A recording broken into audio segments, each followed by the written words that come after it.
ये हवाई जहाज हजारों किलो भारी होता है, फिर भी ये आसमान में उड़ जाता है। आखिर ऐसा कौन सा विज्ञान है जो इसे हवा में उठा देता है? सबसे पहले इंजन बहुत तेज धक्का पैदा करता है, इसे थ्रस्ट कहते हैं। यही ताकत जहाज को आगे की तरफ तेजी से बढ़ाती है। हवाई जहाज के पंख ऊपर से गोल और नीचे से सपाट होते हैं। यह खास आकार हवा को दो अलग रास्तों से बहने देता है। पंख के ऊपर हवा तेजी से बहती है। तेज हवा का दबाव कम हो जाता है, नीचे हवा का दबाव ज्यादा रहता है। ऊपर कम दबाव और नीचे ज्यादा दबाव बनता है।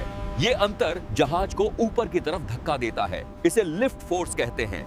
इंजन थ्रस्ट देता है, पंख हवा का दबाव बदलते हैं और यही दबाव का अंतर हवाई जहाज को आसमान में उड़ने देता है। देखिए, पंख के ऊपर हवा तेजी से बहती है जिससे दबाव कम हो जाता है, नीचे हवा का दबाव ज्यादा रहता है और यही अंतर जहाज को ऊपर उठाता है। ब्लैक होल ब्रह्मांड की वो रहस्यमयी जगह है जहां गुरुत्वाकर्षण इतना शक्तिशाली होता है कि प्रकाश की किरण भी उससे बचकर बाहर नहीं निकल सकती। जब कोई विशाल तारा अपनी ऊर्जा समाप्त कर देता है, तब उसका केंद्र अपने ही भार से ढह जाता है और उसी भयंकर दबाव से एक ब्लैक होल जन्म लेता है। ब्लैक होल के पास पहुंचते ही समय की गति बदलने लगती है। वहां एक पल हमारे कई वर्षों के बराबर हो सकता है।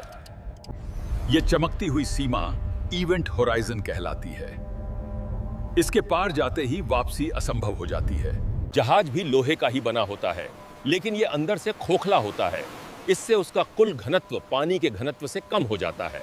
ये लोहे की कील पानी में तुरंत डूब जाती हैं, लेकिन उसी लोहे से बना इतना बड़ा जहाज समुद्र में तैरता रहता है। आखिर इसके जब जहाज पानी में उतरता है तो वो बहुत सारा पानी हटाता है और वही पानी जहाज को ऊपर की तरफ धक्का देता है।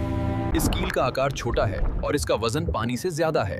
पानी इसे ऊपर उठाने के लिए काफी बल नहीं बना पाता, इसलिए ये सीधे नीचे डूब जाती है। जब कोई वस्तु पानी में जाती है तो पानी उसे नीचे नहीं बल्कि ऊपर की तरफ धक्का देता है।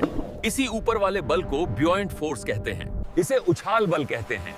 जब पानी का ऊपर धक्का वस्तु के वजन के बराबर हो जाता है तो वो वस्तु तैरने लगती है। इस क्रूड ऑयल को रिफाइनरी में भेजा जाता है, जहां इसे अलग अलग ईंधन और प्रोडक्ट्स में तोड़कर तैयार किया जाता है। ऊपर हल्की गैसेस जैसे एलपीजी निकलती हैं, उसके नीचे पेट्रोल, फिर डीजल और सबसे नीचे भारी तेल जैसे बिटुमेन मिलता है। इस वेपर को एक लंबे टावर में भेजा जाता है, जहां अलग अलग तापमान पर विभिन्न पदार्थ अलग अलग स्तर पर अलग हो जाते हैं। ये कच्चा तेल जमीन के अंदर से निकाला जाता है, जिसे क्रूड ऑयल कहते हैं, लेकिन इसे सीधे इस्तेमाल नहीं किया जा सकता। सबसे पहले क्रूड ऑयल को बहुत ज्यादा तापमान पर गर्म किया जाता है, जिससे ये वेपर में बदलने लगता है।